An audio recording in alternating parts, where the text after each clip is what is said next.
Bonjour tout le monde, bienvenue sur la chaîne de Mango Coco. Aujourd'hui, on va parler d'un sujet qui me tient à cœur, la peau, les problèmes d'acné. Donc là, vous pouvez le constater, je ne porte aucun fond de teint, j'ai juste mis un peu de rouge à lèvres.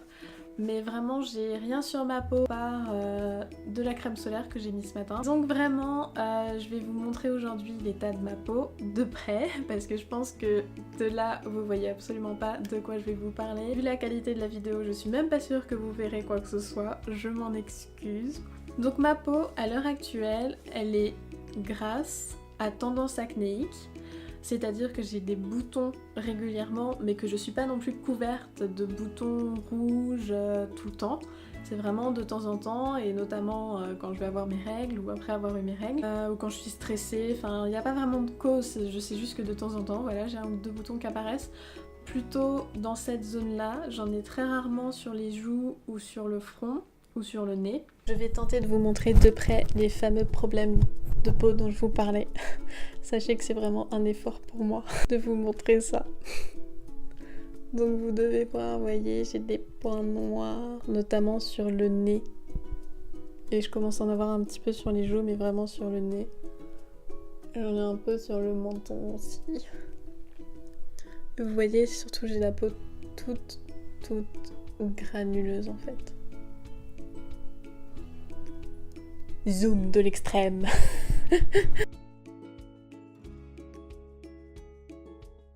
Donc, j'ai une peau grasse à tendance acnéique avec beaucoup de comédons ou points noirs. Et en fait, tous ces points noirs sont dus au fait que mon sébum en fait ne circule plus dans les canaux et qui se bouche au lieu de venir à la surface pour hydrater et protéger ma peau.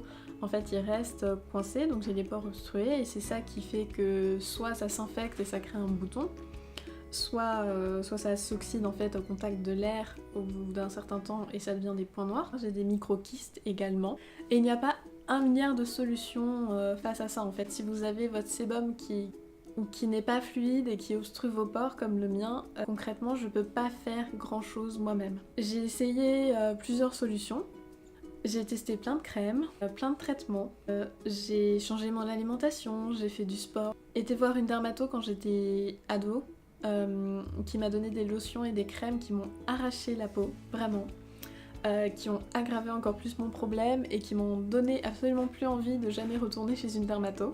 Et voilà, au lieu d'aller voir une dermato que ça marche pas et qu'en plus elle m'abîme la peau, j'aurais dû retourner en voir une autre en fait. Je suis pas retournée voir de dermato, j'ai tenté de trouver des traitements par moi-même, j'ai tenté plein de crèmes par moi-même et ça n'a pas fonctionné. Je vous le dis clairement, de toutes les crèmes que j'ai essayées, de tous les traitements en pharmacie que j'ai pu trouver et essayer, rien n'a marché. Soit ma peau était dans le même état, soit ça s'aggravait.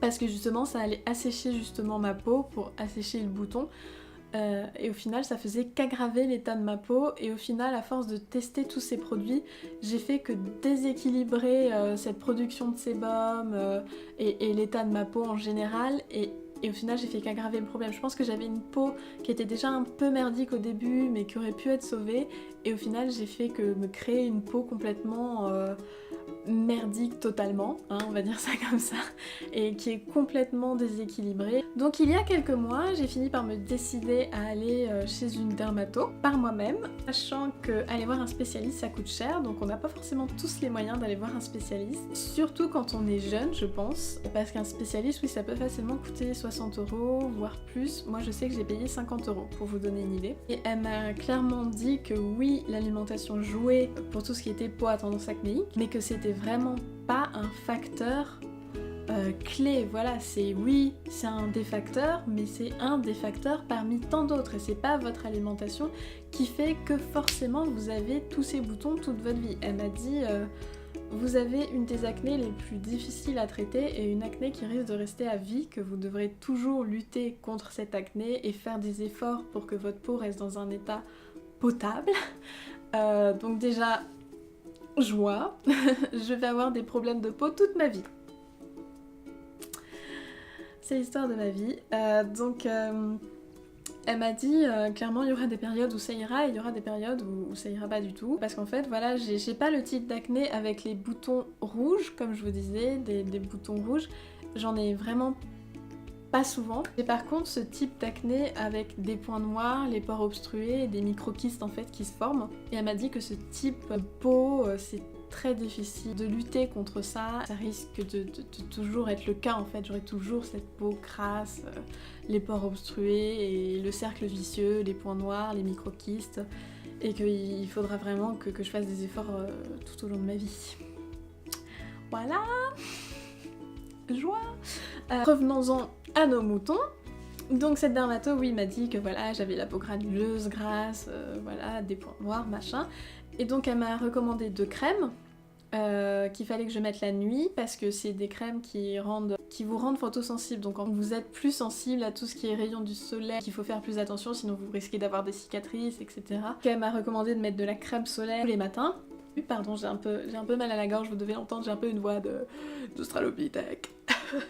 Donc elle m'a recommandé ces 2 crèmes à mettre le soir et à alterner. Elle m'a dit que c'était des crèmes quand même assez fortes, donc au début il fallait que je fasse attention, donc elle m'a dit d'essayer un peu de tester sur ma peau, d'en mettre un petit peu et de voir le lendemain qu'est-ce que ça donnait, et justement de pas commencer directement tous les soirs mais de faire un soir sur 2, voire un soir sur 3, et de petit à petit l'intégrer à ma routine. D'ailleurs recommandé de commencer par faire une semaine sans rien, donc pendant une semaine au moins, voire plus, j'ai vraiment rien mis. Je me suis juste lavé le visage tous les matins avec de l'eau tiède et même pas de savon, rien vraiment.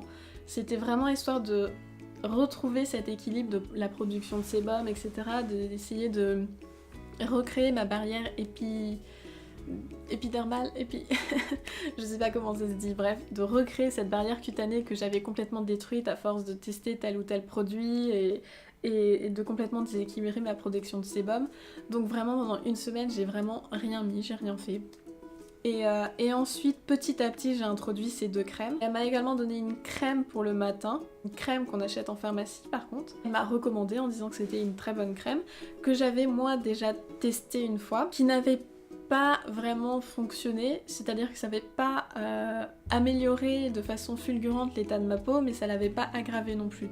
Donc c'était une des crèmes que j'aimais bien, mais voilà, qui n'a pas miraculeusement, ça y est, du jour au lendemain, j'ai une peau de bébé tout à fait magnifique. Non, non, ça n'existe pas. Ou en tout cas, je l'ai pas encore trouvé. Mais si je trouve, je vous le dis. Donc j'avais 7 crèmes le matin et mes 2 crèmes le soir.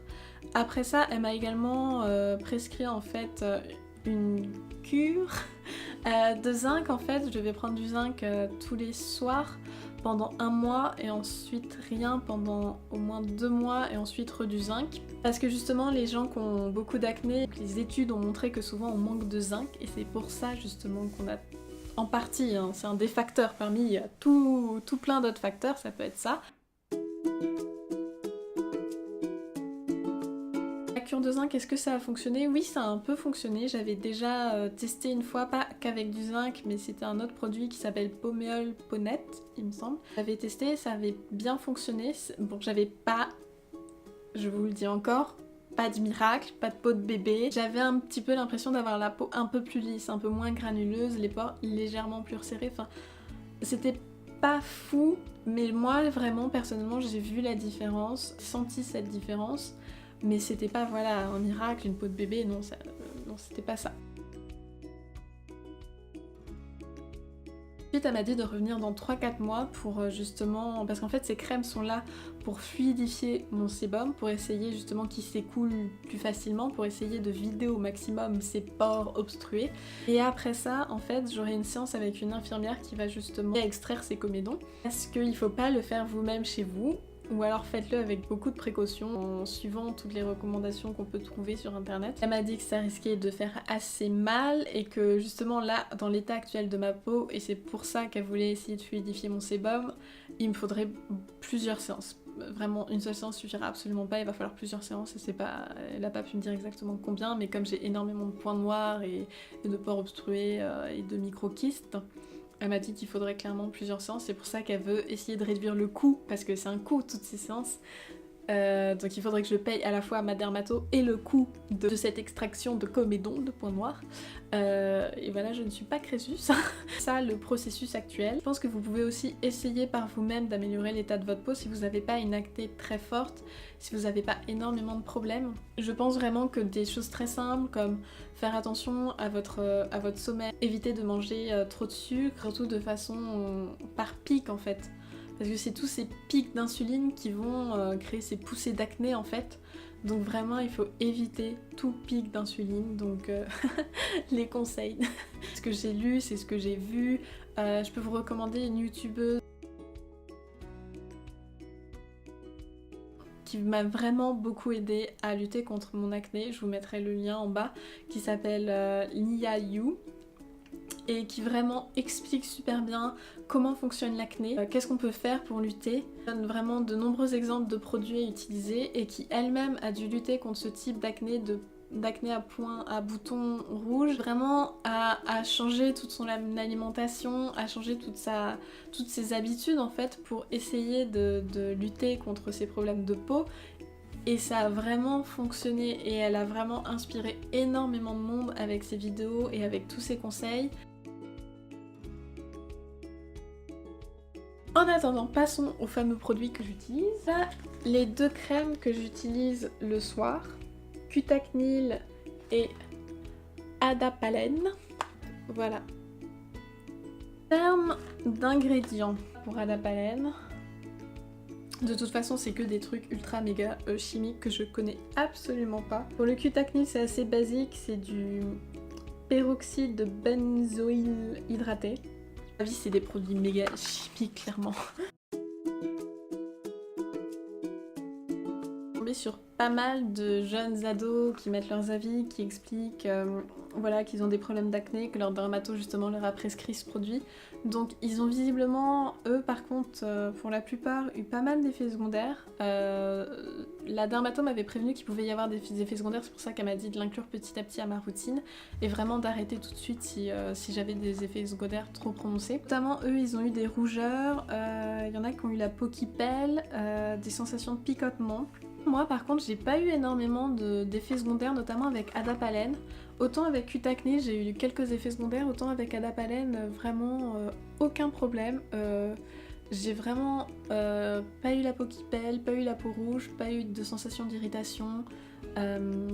Ça allait super bien, j'ai eu aucun mal à l'inclure à ma routine. Et par contre j'ai vraiment constaté une nette amélioration de ma peau après avoir utilisé cette crème. Vraiment ma peau était beaucoup plus lisse, la peau est beaucoup plus souple. À pallier au problème de celle-ci, de Cutacnil, qui vraiment, par contre, elle dégomme la peau. La sensation qu'on a quand on la met, autant elle, même quand on la met sur la peau, c'est une sensation douce, pulpeuse et voilà, et agréable à mettre. Donc il y a quelques personnes chez qui ça fonctionne pas, donc voilà, encore une fois, il n'y a pas de produit miracle. Il y a certaines personnes chez qui tel produit va vraiment super bien fonctionner et ça va être génial.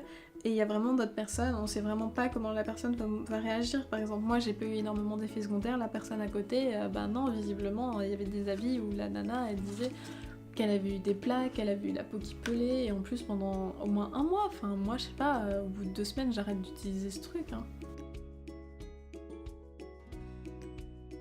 Cutacnil, moi personnellement, dès les premières utilisations, je me suis dit oula, ça c'est un truc qui arrache la peau. Sur de la crème et absolument pas sous forme de gel fluide liquide, non. C'est tout de suite, c'est comme des tout petits bouts de sable en quelque sorte, c'est tout râpeux. Donc rien que l'étaler sur la peau, c'est pas forcément ultra agréable. Ça sèche tout de suite et on sent tout de suite la peau qui... comme du plâtre. Voilà, c'est comme si on se plâtrait la gueule, clairement. J'ai senti des petites irritations quand je l'ai mis. Au bout de... allez, 1 semaine, ça a passé, franchement je le tolère super bien maintenant. Chez les sujets à la peau fragile, et que le peroxyde de benzoyle agit essentiellement par action antibactérienne, lutter contre les inflammations. Le problème en fait avec ces crèmes, c'est qu'elles fonctionnent bien. Franchement, moi j'ai vraiment vu une nette amélioration de ma peau et notamment énormément moins de boutons, mes boutons ont vraiment disparu. Le problème, et c'est ce qui m'inquiète, c'est que ce genre de traitement, les prend, tout va bien, et c'est quand on arrête soit votre peau s'aggrave et elle est encore pire que ce que vous aviez avant même de commencer le traitement. En fait, vous pouvez pas vous en sortir sans le traitement, vous êtes obligé d'être sous traitement tout le temps. Donc je sais pas comment ça va se passer, il faudra que j'en discute justement avec ma dermatologue. Est-ce que je vais devoir continuer le traitement pendant longtemps? Est-ce que si ma peau tolère bien ces crèmes à l'heure actuelle, là par exemple cette personne l'a utilisé pendant 1 an et maintenant sa peau réagit énormément, on dit que ça agit efficacement mais que ça n'agit pas sur les points noirs et c'est vrai. Moi vraiment j'ai constaté que mes boutons ont disparu et ma peau est nettement plus lisse, mais non, j'ai toujours autant de points noirs, ça a absolument rien changé, j'ai toujours autant de points noirs qu'avant. Caracnil que j'utilise le matin, qui m'a également été recommandé par ma dermato, c'est de Ducray. Ça s'appelle Caracnil Sérum, ça favorise la diminution des boutons, les marques persistantes et les premières rides. Attention, c'est important, il faut y penser. Et c'est pour les peaux adultes à imperfection, donc moi, je commence à rentrer dans cette catégorie malheureusement. Donc il faut appliquer sur tout le visage matin et soir, donc moi je l'applique que le matin vu que le soir je mets mes autres crèmes et vraiment à part ces crèmes le soir je mets rien d'autre. Voilà la boîte. Et donc les ingrédients, donc il y a la vitamine PP qui apaise les irritations et contribue à résorber les imperfections. L'acide azélaïque, alors ça j'en avais absolument jamais entendu parler, aide à corriger les marques résiduelles persistantes et les ridules. L'acide glycolique, donc ça lui pour le coup je connaissais, ça fait partie des AHA. C'est un actif reconnu pour son effet peeling doux qui lisse le micro-relief cutané et désincruste les pores. Donc j'ai écrit un article là-dessus et oui, AHA c'est vraiment quelque chose qui va exfolier juste le dessus de l'épiderme en fait et vraiment en douceur. Et il y a également la myrtacine, une innovation brevetée qui aide à lutter contre la bactérie P. acnes, donc la bactérie dont je vous parlais, qui est présente sur les peaux à tendance acnéique, et contre laquelle nous devons lutter si nous voulons espérer nous débarrasser de ces fameux boutons. Elle apaise et corrige les boutons, c'est son rôle principal je pense. Et il y a derrière les ingrédients avec la liste vraiment... complète. Généralement moi ce que je fais c'est que je lis les 5 premiers ingrédients, les 5 ou 6 premiers parce qu'en fait vous voyez une liste d'ingrédients. Les ingrédients les plus hauts dans la liste sont ceux dont il y a le plus... sont ceux qui sont le plus présents, c'est ceux dont il y en a le plus dans le produit en fait. C'est plus on va vers le bas, moins il y a de cet ingrédient dans le produit. En fait c'est en termes de pourcentage, voilà, water va y en avoir je sais pas 70% et le dernier qui est tocophérilacétate. Donc ce dernier doit y en avoir très très peu en fait au final dans notre produit. Donc les plus importants, c'est ceux qui sont en début de liste parce que c'est de ces ingrédients qu'il y a le plus dans votre produit. Voilà, donc si on lit les 5 premiers ingrédients, voilà, c'est une crème contre l'acné assez... Fragrance. Ah, je sais pas qu'il y avait de la fragrance. J'aime pas quand ils mettent des parfums dans les crèmes parce que je m'en fous de si ma crème pue ou pas. Moi, c'est pas quelque chose qui me choque. Et c'est pas quelque chose qui me dérange. Je préfère quand il n'y a pas de parfum parce que le parfum a tendance à... enfin, peut potentiellement irriter votre peau en fait. Et donc je vois pas pourquoi ils ont besoin de mettre des parfums. Je préfère ne pas avoir la peau irritée qu'avoir une crème qui sent bon, très honnêtement. Sachant que je l'utilise pas tout seul, en fait généralement je mélange une goutte d'huile de rose musquée, donc ça c'est de l'huile de rose musquée.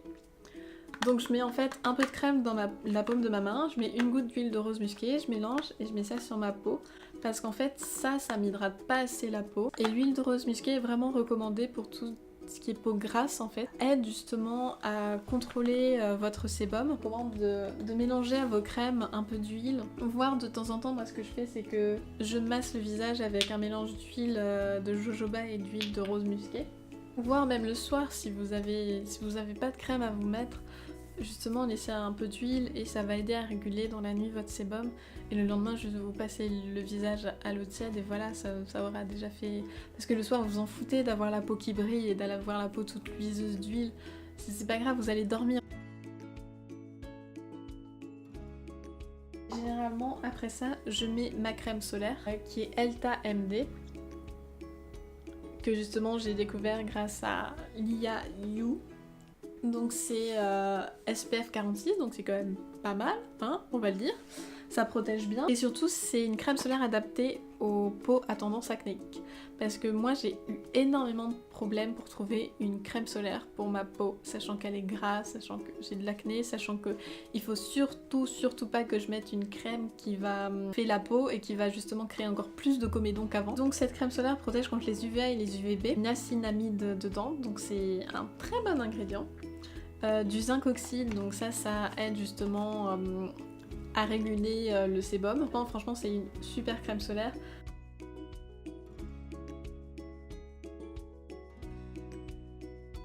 Et à l'heure actuelle, c'est vraiment mes essentiels. Le matin, Kéracnil plus huile de rose, crème solaire, désolée je bague. Et le soir, Adapalène et Cutacnil, tranquille. Après, je pense que je vais petit à petit introduire d'autres choses à ma routine, notamment le matin. Je vais essayer d'hydrater plus ma peau, revoir mes routines, que ce soit celle du matin ou celle du soir. C'était tout pour aujourd'hui. J'espère que ça vous aura un peu aidé à vous y retrouver dans tous ces problèmes d'acné. Vous inquiétez pas, c'est pas si compliqué que ça. J'espère que ça vous aura un peu remonté le moral, à vous dire que non, j'ai pas juste une peau de merde avec plein de boutons et c'est comme ça et ce sera comme ça pour le reste de ma vie.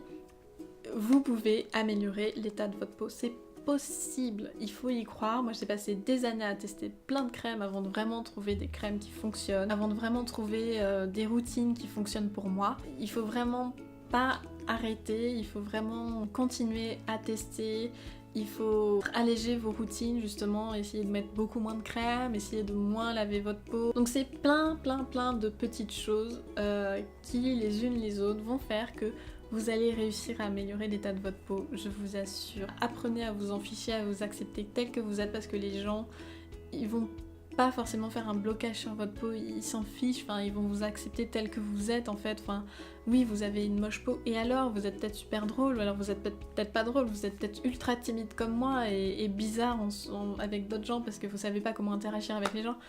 Mais c'est pas grave, les gens ils vous aimeront tel que vous êtes. De toute façon, ils ont pas le choix, vous êtes comme ça, vous allez pas changer juste pour plaire aux gens. Vous êtes comme vous êtes et il faut apprendre à s'accepter et à vivre avec. Je suis timide, je rougis quand il y a d'autres gens, j'ai une moche peau, je suis pas mince, je suis petite et je suis comme ça.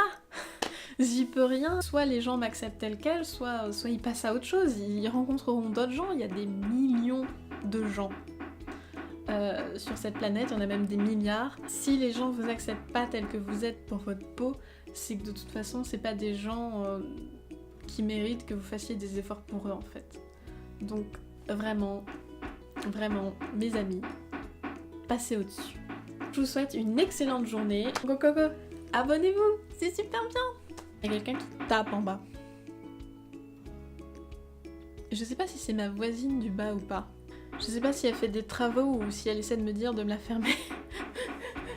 Dans tous les cas, j'ai fini la vidéo. Au revoir tout le monde. Et toi Pascal, t'as des problèmes de peau dont tu veux nous parler? Je pense que je vois 1 ou 2 points noirs. Vous pensez qu'il a des points noirs? Tu veux que je te recommande des crèmes?